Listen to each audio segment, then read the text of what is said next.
तो welcome friends, M Singh foundation YouTube channel पे आप लोगों का स्वागत है।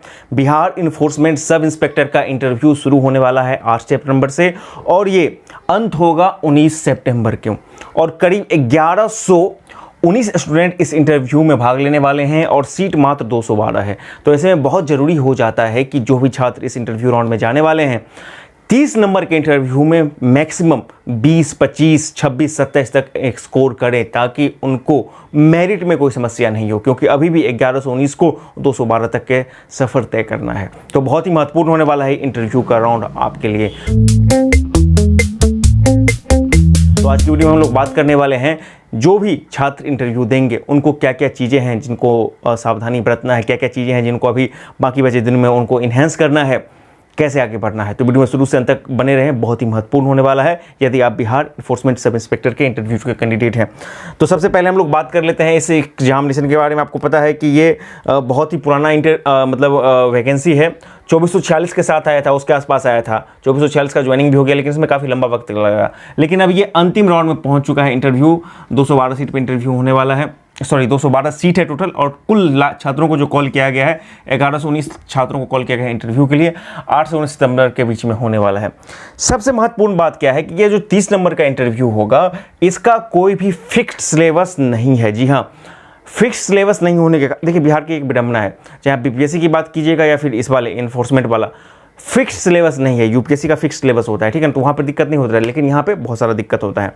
अब ऐसे में क्या होता है ना, ये इंटरव्यूअर के ऊपर डिपेंड करता है, बोर्ड के ऊपर, वो आपसे कोई भी सवाल पूछ सकते हैं, उनके मन में जो भी आता है या फिर आप जो भी जवाब देते हैं उसके अकॉर्डिंग वो इंटरव्यू को मोल्ड करते हैं, मतलब मोड़ते हैं किस तरफ से। तो ये आपके लिए फ़ायदेमंद भी हो सकता है, गैरफायदा भी हो सकता है। आप क्या पढ़ें, कितना पढ़ें, आपको पता नहीं है, लेकिन फिर भी एक जो मोटे तौर पे जिसकी तैयारी आपको करके ही जानी चाहिए वो मैं इस पर डिस्कस करने वाला हूँ। इसको हम लोग 3 चरण में देखने वाले हैं। इस 30 मार्क्स का इंटरव्यू जो है, सबसे पहला आपको जो पर्सनल डिटेल है वो देखेंगे और उसके बाद आपको किस किस तरह के क्वेश्चंस पूछे जाएंगे वो देखेंगे और इसमें क्या सावधानी बरतनी है पूरे इंटरव्यू में वो देखेंगे, ठीक है ना। और सिलेबस फिक्स नहीं है तो ऑब्वियसली ये मतलब गुड बैड दोनों है, आपको तो पहले ही बता दिया। इसमें आपका मेहनत और थोड़ा सा लक फेवर करना चाहिए। लक इन द सेंस कि इंटरव्यू बोर्ड में जो 4 या 5 मेंबर होते हैं, ऑब्वियसली आपका इंटरव्यू कहाँ पर होगा, तो बीपीएसएससी का जो ऑफिस है दानापुर में, वहाँ पर आपका इंटरव्यू होगा। तो उन पर डिपेंड करता है, वो कुछ भी पूछ सकते हैं। जैसे कि मुझसे करीब 15 क्वेश्चन बीपीएससी में गंगा पर ही पूछा गया था। हालांकि ये बीपीएससी का वो इंटरव्यू था, ये बीपीएसएससी का है, लेकिन दोनों, एक बड़ा भाई एक छोटा भाई है, तो चलिए कोई बात नहीं है, तो वो डिपेंड करता है, ठीक है ना। तो इसलिए थोड़ा सा लक आपको साथ देना चाहिए। आइए सबसे पहले बात करते हैं हम लोग पर्सनल डिटेल में आपसे क्या क्या पूछ सकता है। बीपीएससी का जो इंटरव्यू होता है, अब उसमें आपको नाम और पिता का नाम ये सब आपको नहीं रहता है, ठीक है ना, क्योंकि उसमें ऐसे आरोप लगते थे बीपीएससी वाले में कि इससे बायस होता है, तो उस चीज़ को हटा दिया गया है। सीधे आपको एजुकेशनल डिटेल से आगे बढ़ते हैं, ठीक है, जो प्रोफाइल से। लेकिन यहाँ पर आपको डैप पहले से होगा, डिटेल एप्लीकेशन फॉर्म आप जो भरे हुए हैं वो बोर्ड मेंबर के पास पहले से ही होगा और बोर्ड में करीब 4 से 5 मेंबर हो सकते हैं, ठीक है ना। इस बार जो FRO फॉरेस्ट रेंज ऑफिसर, इसका भी इंटरव्यू होता है 50 नंबर का, तो उसमें जो एक कैंडिडेट है उनसे मेरी बात हुई थी, तो वो बोले थे हाँ किसी दिन 4 मेंबर भी रहते हैं, किसी दिन 5 मेंबर भी रहते हैं। तो 4 मेंबर एवरेज आप मान के चल सकते हैं कि आपका जो इंटरव्यू लेगा 4 मेंबर का बोर्ड होगा, ठीक है ना। घट बढ़ सकता है वो, उस पर आपको नहीं जाना है। उसके पास पहले से आपका डेफ, आप जो एप्लीकेशन फॉर्म डालते हैं वो उनके पास पहले से रहता है, ठीक है ना, तो आपका नाम वगैरह सब उसको पता रहता है, तो वो उसके अकॉर्डिंग आपसे सवाल कर सकते हैं, ठीक है। अब कैसे सवाल करेंगे, जब आप वहाँ जाइएगा वो कुछ भी आप हो सकता है, आपको नाम पूछ सकते हैं, आपका एजुकेशनल क्वालिफिकेशन पूछ सकते हैं, या फिर आप बीटेक किए हैं, ग्रेजुएशन किए हैं, किसी से भी सवाल पूछ सकते हैं, ठीक है ना। थोड़ा सा ये यहाँ पर डिफरेंट होगा। तो आपका नेम, क्वालिफिकेशन जो भी एजुकेशनल है वो सब पर आपको अच्छा से कमांड होना चाहिए कि आपने किस विषय से पढ़ाई किया है, ग्रेजुएशन किया है इत्यादि, ठीक है ना। उससे पहले आपका ड्रेसिंग जो होना चाहिए वो भी एक बहुत ही महत्वपूर्ण अंग हो जाता है। इंटरव्यू आप जब भी जाइएगा तो आपका फॉर्मल ड्रेस होना चाहिए, ठीक है। इसमें आपका जो बॉयज़ होगा उसके लिए शर्ट, पैंट, शूज, टाइज इत्यादि आप पहन सकते हैं। गर्मी का मौसम है तो ब्लेज़र आप देखिएगा, ये देखिए कोई ब्लेज़र में कंफर्ट है, पहले से पहनते आ रहे हैं तो आप ऑफ कोर्स ब्लेज़र ही पहन सकते हैं, तो उसका एक अलग सेटअप हो सकता है। महिलाओं के लिए सलवार सूट, साड़ी इत्यादि ये सब फॉर्मल ड्रेस होंगे। तो ड्रेस बिल्कुल फॉर्मल होना चाहिए, उसमें कोई दिक्कत नहीं होनी चाहिए। और ड्रेसिंग से थोड़ा सा इंप्रेशन पड़ता है, जब पहली बार आप इंटरव्यू लेते हैं मैं कम सर करके, तो ड्रेसिंग थोड़ा सा इंप्रेशन डालता है। तो फॉर्मल ड्रेस होना चाहिए, इस बात का आपको रख लीजिएगा।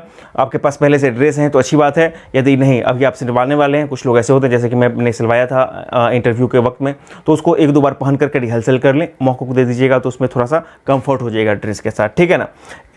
उसके बाद आपको कुछ, यदि पहले से कोई जॉब रिलेटेड कोई भी जॉब में आप हैं, चाहे वो प्राइवेट या सरकारी में मतलब कि हैं, तो उससे रिलेटेड भी आपको कुछ प्रश्न आ सकते हैं। तो आप यदि आप जॉब में हैं तो अपने जॉब के बारे में भी थोड़ा सा जानकारी रख लें। तो ये तो आपको हो गया पर्सनल इन्फॉर्मेशन जो आपको डैब से वहाँ पर पूछा जाएगा, ठीक है।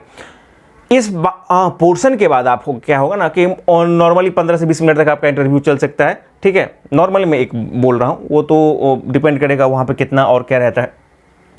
आप जो जो सवाल का उत्तर दे दीजिएगा ना, उसी से काउंटर सवाल भी आएगा। जी हाँ, आप जो भी सवाल का उत्तर दीजिएगा तो इंटरव्यू बोर्ड आपको काउंटर सवाल भी करेगा। तो काउंटर सवाल के लिए भी आपको तैयार रहना चाहिए, ठीक है। तो उसके लिए भी आपको तैयार रहना पड़ेगा। आप जो भी उत्तर दीजिएगा सोच समझ कर बोलना है, ठीक है ना। और जिस बारे में भी आपको सवाल पूछा जाए उसके मेन पॉइंट को बिल्कुल शॉर्ट और प्रिस्क्राइब वे में उनको बोलना है। ज़्यादा लेंदी नहीं करना है, टाइम नहीं लेना है, क्योंकि इंटरव्यू बोर्ड में जो भी रहते हैं एक विषय विशेषज्ञ भी रहते हैं, आपके क्षेत्र से भी रहेंगे, ठीक है ना। जिस विभाग में जा रहे हैं चेयरमैन भी रह सकते हैं, कोई भी रह सकते हैं, तो उनके पास बहुत ज़्यादा जानकारी होती है। तो आप चाहिएगा कि उसको बरकरार लें तो दिक्कत होगी, क्योंकि वो आपका नंबर काटेंगे और आप मेरिट से बाहर होते चले जाएंगे। तो इस चीज़ को हमेशा ध्यान रखना है, ठीक है ना। बिल्कुल मेन पॉइंट को जो भी आपको पूछा जाए बोलना है और प्रिस्क्राइब और शॉर्ट वे में बोलना है। अब आ जाते हैं दूसरे पॉइंट पर कि क्वेश्चन किस किस फील्ड से पूछ सकते हैं। तो मान लीजिए ये चूंकि वैकेंसी आपको ग्रेजुएशन पर भराया है तो आपके क्वेश्चंस फ्रॉम ग्रेजुएशन सब्जेक्ट, ठीक है ना। आपने जिस चीज़ से भी ग्रेजुएशन किया होगा तो उसके कुछ बेसिक्स क्वेश्चंस आपको नॉर्मली जो फॉर्मल क्वेश्चंस आपको होंगे जीएस वगैरह में जो आप पढ़ते हैं, जैसे आप साइंस पढ़ते हैं तो साइंस में आपको जीएस में जो आता है 11वीं 12वीं तक का वो क्वेश्चंस हो सकता है। ग्रेजुएशन लेवल का भी कुछ क्वेश्चन हो सकता है, जो भी होगा हिस्ट्री होगा उससे आपको कुछ क्वेश्चंस हो सकते हैं। फैक्चुअल क्वेश्चंस और ऑब्जेक्टिव क्वेश्चंस बिहार में अक्सर पूछा जाता है, ठीक है ना। वो कोई भी सब्जेक्ट से हो सकता है, पॉलिटिक्स से हो सकता है, किसी भी सब्जेक्ट से हो सकता है, ठीक है ना। तो उसके लिए आपको घबराना नहीं है। आप नॉर्मली जो पढ़ते रहते हैं, तैयारी करते रहते हैं, तो उसका जानकारी आपको ही होगा, ठीक है। तो उसके लिए आपको घबराना नहीं है। फैक्चुअल और ऑब्जेक्टिव क्वेश्चंस आने की यहाँ पर ज़्यादा संभावना रहते हैं। पुलिस विभाग या फिर आप जिस विभाग में जाने वाले हैं, इन्फोर्समेंट है ना, प्रवर्तन विभाग में, तो उसके बारे में जानकारी आपको होना चाहिए। थोड़ा सा आप जिस जॉब में जा रहे हैं उसके बारे में थोड़ा सा पहले एक मोटा, बहुत ज़्यादा नहीं लेकिन मोटा जानकारी कि वो जाएगा, उसका काम क्या है, इस तरह का थोड़ा सा जानकारी आप यूट्यूब या इत्यादि से सर्च कर लें, ताकि आपका जो सफ़र होगा आसान हो जाएगा। करंट अफेयर्स के जो हालिया टॉपिक है, हालिया चर्चित घटना है, ठीक है ना।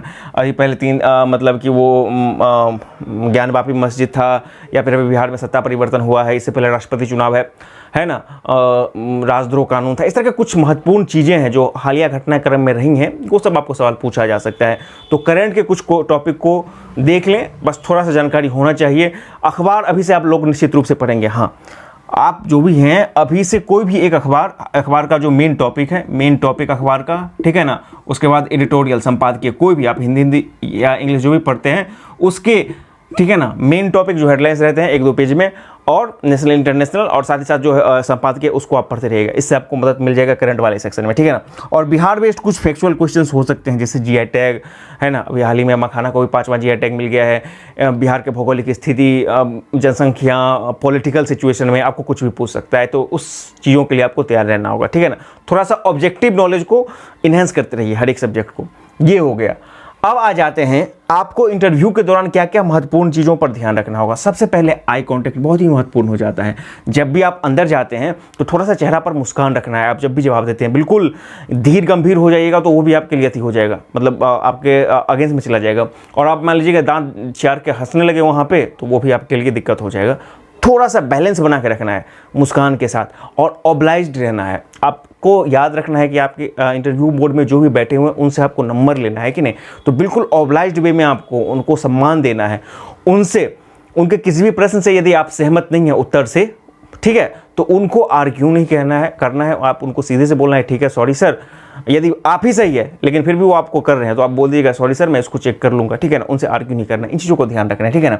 आई कॉन्टैक्ट में बात कर रहा हूँ। मान लीजिए कि 4 मेंबर हैं उस बोर्ड में जहाँ पर आपका चल रहा है, तो किसी एक ने आपको पूछा है, तो उनके तरफ 70% दे करके जवाब देना है, और कोशिश करना है कि अगल बगल भी जो 2 या 3 बैठे हुए हैं उनको भी थोड़ा थोड़ा देखना है, आई कांटेक्ट करना है, ठीक है ना। लेकिन 70% फोकस मेन इंसान पर करना है। ये प्रैक्टिस आप जब 1, 2, 3 मॉक दीजिएगा तो आ जाएगा, ठीक है ना, बोलने का, बैठने का, इन चीज़ों का ध्यान रखना है, ठीक है। तो ये सब चीज़ हो गया। सबसे महत्वपूर्ण चीज़ क्या है कि गलत उत्तर नहीं देना है। जो भी फैक्चुअल क्वेश्चंस रहेगा आपके सब्जेक्ट से या फिर कोई भी बिहार के डाटा से, यदि वो आपको क्वेश्चंस का उत्तर नहीं आता है तो गलत उत्तर नहीं देना है, सॉरी बोलना है। ये एक बहुत ही महत्वपूर्ण चीज़ है। आप सोचिएगा कि उनको हम बरगला लें, अनुमान कर लें, तो ये सब गलत हो जाएगा।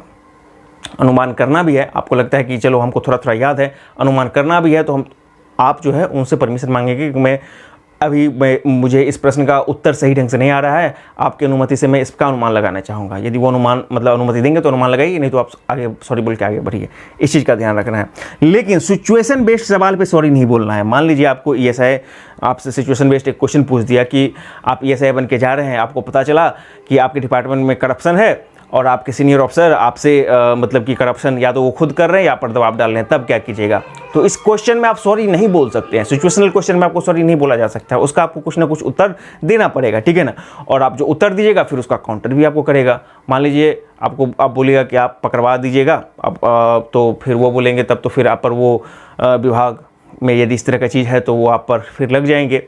आप नहीं पकड़वाइएगा तो फिर आपके ऑनेस्टी पे सवाल उठाएंगे, वो आपको बार बार खराब सिचुएशन में डालेंगे ताकि आपका कॉन्फिडेंस लूज हो। लेकिन आपको कॉन्फिडेंस लूज नहीं करना है, हमेशा ध्यान रखना है जो कानून सम्मत नियम कानून है उसको फॉलो करके हमको आगे बढ़ना है। आप भी जो कानून सम्मत है या सुप्रीम कोर्ट का जो फैसला है हालिया मतलब कि जो नॉर्म्स है हाई कोर्ट सुप्रीम कोर्ट का भ्रष्टाचार के संबंध में या फिर इसको रोकने के संबंध में या फिर संविधान में जो भी नियम है उसको आप हवाला दे करके आगे बढ़िएगा, तो आपके लिए बीच में आगे बढ़ना आसान हो जाएगा। किसी पार्टी विशेष या किसी चीज़ को आपको पक्ष नहीं लेना है, ना ही उसका विरोध करना है। ऐसे सिचुएशन में आपको मीडियम में चलना है, मतलब मध्यम मार्ग में चलना है और कोशिश करना है कि उन सवालों से हम आगे बढ़ के चलें। जो विधि सम्मत होगा, जो संविधान सम्मत होगा, जो सुप्रीम कोर्ट या हाई कोर्ट का नॉर्म्स होगा, उसी को आप फॉलो करेंगे, ठीक है ना। इन चीज़ों का ध्यान रखना है।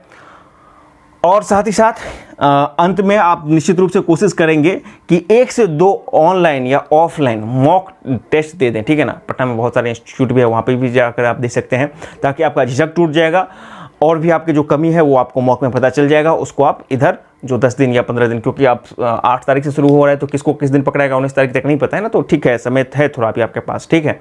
तो आप तैयारी उसको कर सकते हैं, ठीक है ना। इंटरव्यू में आपके जो पुराने नॉलेज हैं वही काम आएगा, लेकिन जब मॉक वगैरह दीजिएगा तो आपके बोलने का थोड़ा सा ढंग परिवर्तित हो जाएगा, जो आपको मैनर सिखा दीजिएगा, ये सब चीज़ थोड़ा सा आपको मायने रखेगा। तो कुछ यही चीज़ है, ठीक है ना। और इसलिए आपको मैं बोल दिया हूँ कि ये सब कुछ डिपेंड करेगा आपके थोड़े लक पर, क्योंकि वो इंटरव्यू का बोर्ड का ऊपर है कि वो कौन सा क्वेश्चन पूछता है और उसी अकॉर्डिंग आपका इंटरव्यू आगे बढ़ता जाएगा। लेकिन मुझसे पूछिए तो आराम से, यदि आपका 30 नंबर का ये इंटरव्यू है तो 20-25 तक, 26-27 तक आप ला सकते हैं, आपके ऊपर डिपेंड करता है, ठीक है ना। 20 से 25 तो निश्चित रूप से ला सकते हैं, और 20-25 किसी का आएगा तो वही लोग ये 1119 में से 212 के बीच में आएंगे, क्योंकि 1119 में से आपको अंत में 212 के बीच में आना है, मेरिट में आना है। तो इंटरव्यू का जो राउंड है ना बहुत महत्वपूर्ण है, इस चीज़ को तो ध्यान रखिएगा। इंटरव्यू से आपका मेरिट निर्धारित होने जा रहा है, तो इसको थोड़ा सा अच्छे से कीजिएगा।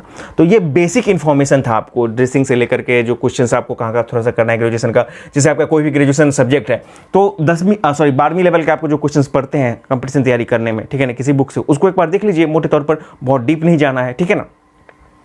इसी तरह से आपके कुछ फैक्चुअल क्वेश्चंस, कुछ इस विभाग के बारे में, कुछ करंट अफेयर्स के हालिया घटनाक्रम, आपको कैसे बोलना है, बोलने में झिझक है तो ऐना के सामने देख करके बोलिए, इन चीज़ों को ध्यान रखना है, ठीक है ना। सिचुएशन बेस्ड क्वेश्चंस वो आपको मॉक में भी पूछा जाएगा और वहाँ पर भी पूछा जाएगा, यदि पूछा जाएगा, जरूरी नहीं है कि पूछा ही जाए, सभी से सब क्वेश्चंस पूछा ही जाए, किसी से पूछ भी सकता है, किसी से नहीं भी पूछ सकता है, वो सब कुछ डिपेंड करेगा आप क्या उत्तर देते हैं उस पर। तो उसका पर सॉरी नहीं बोलना है, लेकिन गलत उत्तर जो फैक्चुअल डाटा होता है, वन लीनियर डाटा होता है, यदि उसको आपको नहीं पता है तो उसका गलत उत्तर नहीं देना है, वहाँ पर सॉरी बोलना है। ये कुछ चीज़ें हैं जो आपको ध्यान रखना है। एक माइंडसेट आपको बना के चलना है कि हाँ, हमको एक ऑफिसर या फिर ESI मतलब कि सब इंस्पेक्टर की तरह कैसे हमको रहना है, बात करना है, बैठना है, उस तरह की चीज़ों को अपने अंदर सोचिए और ड्रेस वगैरह का पर काम कीजिए। इतना चीज़ फिलहाल आप कीजिए, और भी आगे संबंध में जो भी आपको क्वेरीज होगा उसको कमेंट बॉक्स में आप लिखिए, निश्चित रूप से उसको सॉल्व करने की कोशिश कीजिएगा। मैंने भी अपना इंटरव्यू का 2 वीडियो डाला है, उसको भी आप देख सकते हैं। आप दृष्टि IAS या फिर अन्य इंटरव्यू जो होते हैं टॉपर्स के, उसको यूट्यूब पर सर्च कीजिए, उसको भी देखिए, तो वहाँ से भी थोड़ा थोड़ा आपको सीखने को मिलेगा। अब BPSC वाला इंटरव्यू ज़्यादा बेहतर होगा देखने के लिए। यदि BPSC का 15 से 20 मिनट का इंटरव्यू जो डाला गया है उस सबको देखिए, ठीक है ना। दृष्टि PCS पर भी रहता है, या फिर और भी जो टॉपर्स हैं, तो उससे तो आपको थोड़ा सा बेनिफिट हो जाएगा। तो आज की वीडियो में इतना ही। चैनल पर नहीं तो चैनल को सब्सक्राइब करें, वीडियो को अधिक से अधिक लाइक शेयर करें। Thank you very much for watching this video. Subscribe करें हमारे चैनल AM सिंह फाउंडेशन को, और बेल आइकन को प्रेस करने के बाद नोटिफिकेशन को ऑन कर लें कॉम्पिटिटिव एग्जाम की तैयारी एवं संबंधित सभी जानकारी सबसे पहले पाने के लिए।